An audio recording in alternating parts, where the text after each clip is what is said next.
નમસ્કાર મારા વાલા ખેડૂત મિત્રો અને આજના અમારા નવા વિડીયોમાં સ્વાગત છે ને આજે આપણે વાત કરીશું તમાકુની ખેતી વિશે।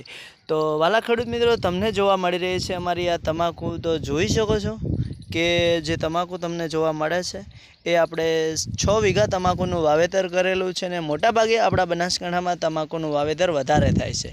તો આપણા ખેડૂત મિત્રો તમાકુની અંદર કયા ખાતરો વાપરે છે ને કેવી રીતે વાપરે છે એ વિશે જાણીશું। તો વાલા ખેડૂત મિત્રો વિડીયોની અંદર તમારે છેલ્લે સુધી રહેવાનું છે ને વિડીયો પસંદ આવે તો લાઇક કરજો ને કમેન્ટ કરવાનું ભૂલતા નહીં અને ચેનલ ઉપર નવા હોય તો દિલથી ફોલો પણ કરી લેજો।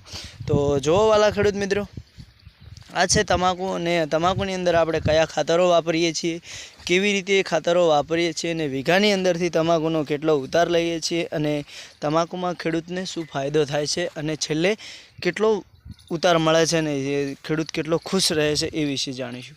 તો વાલા ખેડૂત મિત્રો તમને તમાકુ જોવા મળી રહી છે તો કે મારા અંદાજથી મને આ તમાકુની અંદર એવું લાગી રહ્યું છે, તમે જુઓ અને તમને કેવું લાગે છે કમેન્ટ કરજો। તો મારા અંદાજથી મને એવું લાગે છે કે આ તમાકુ એક નંબર છે, તમાકુમાં વિકાસ સારો છે, તમાકુમાં બધી રીતે ખાતર પાણી વ્યવસ્થિત મળ્યું છે, એના કારણથી તમાકુમાં ફાયદો છે।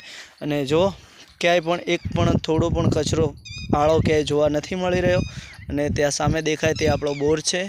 તો વાલા ખેડૂત મિત્રો જુઓ આ તમાકુના છોડ। તો હવે વાત કરીશું ખાતરો વિશેની કે કયા ખાતરો ખેડૂતો વાપરે છે અને કેવી રીતે વાપરે છે।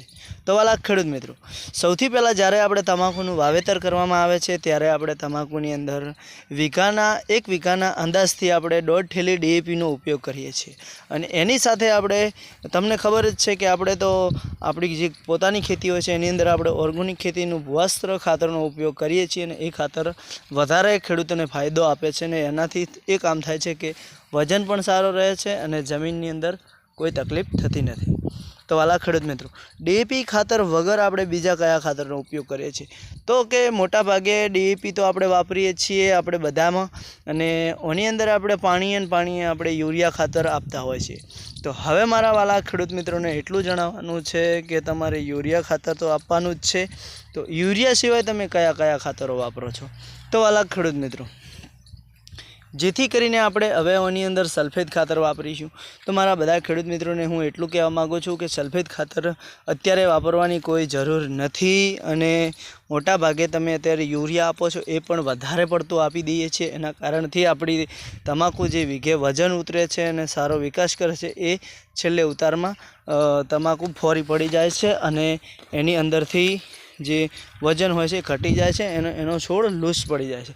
તો એના માટે શું કરવાનું છે? તો મારા વાલા ખેડૂત મિત્રો જુઓ કે આપણે પીલા જ્યારે ભાગીએ છીએ તો સ્ટાર્ટિંગમાંથી જ પીલા ભાગવાનું જ્યારે સ્ટાર્ટ કરીએ ત્યારે આપણે જે તમાકુની ડૂંક આવે છે એનો છોડ વાળી નાખવાનો છે તો તમાકુનો છોડ ખરાબ નહીં થાય અને યુરિયા DAP જ આપણે બનાસકાંઠામાં વપરાય છે, બીજું કોઈ ખાતર વપરાતું નથી। અને જ્યારે સલ્ફેટ ખાતરનો ઉપયોગ કરો તો છેલ્લે કરજો અને તમને અમારી જેમ ઉપયોગ કરવાથી કેવું રિઝલ્ટ મળે છે જણાવજો। વિડીયો સારો લાગ્યો હોય તો કમેન્ટ કરજો અને અમારી તમાકુ કેવી લાગી એ પણ કમેન્ટ કરજો। જય રામાધણી, જય દ્વારકાધીશ, જય કિસાન, જય જવાન।